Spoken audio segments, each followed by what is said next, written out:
Stevia has become a very popular sweetener with people who are looking to cut back on their sugar intake. Unfortunately, the plant is being processed to make it easier to use, and as a result, it has dramatically changed. If you read the ingredient labels of most of the popular forms of stevia extract or powder, stevia is not even the first ingredient. There are stevia extracts that contain just stevia, so read labels. The plant is native to Paraguay and has been used in South America for centuries. It likes rich soil and sun to partial shade and has very few pest problems. In fact, you may find that it can cause insects to steer clear of your surrounding plants. It is difficult to start from seed, and the level of sweetness can vary greatly from plant to plant, so generally it's grown from cuttings. It is very easily rooted as well. It does die back in the winter, so once the top is frozen, cut the stems back and leave 4 or 5 inches of the stems to protect the roots. The new growth appears in early spring, and the plant will get 18 to 30 inches tall and about 15 inches wide. It has pretty white flowers. It does appreciate a bit of compost around it and then add some mulch, but it doesn't need a lot of fertilizing.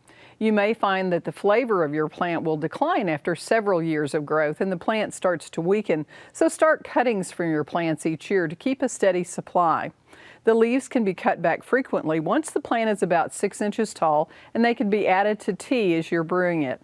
A little heat helps it to release its sweetness, so I put my fresh leaves in my glass and then add a little warm water, then add ice and iced tea for my cold drinks. The leaves can be pulled from the stems and dried and added to drinks also. They taste even sweeter when dried.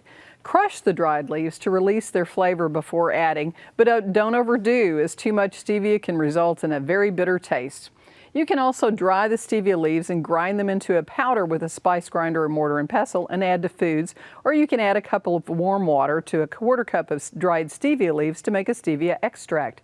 Wait 24 hours, strain the leaves, and refrigerate the extract.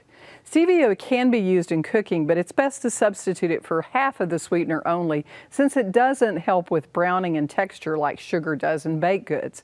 Use it in hot cereals, hot chocolate, other warm beverages, salad dressings, smoothies, and dessert sauces with fruit.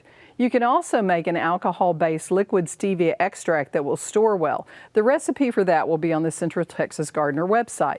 Some people may have an allergic reaction to stevia, especially if they're particularly affected by ragweed.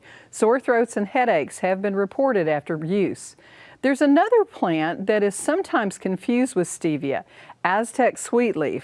This is a low-growing ground cover with leaves that look similar to lantana.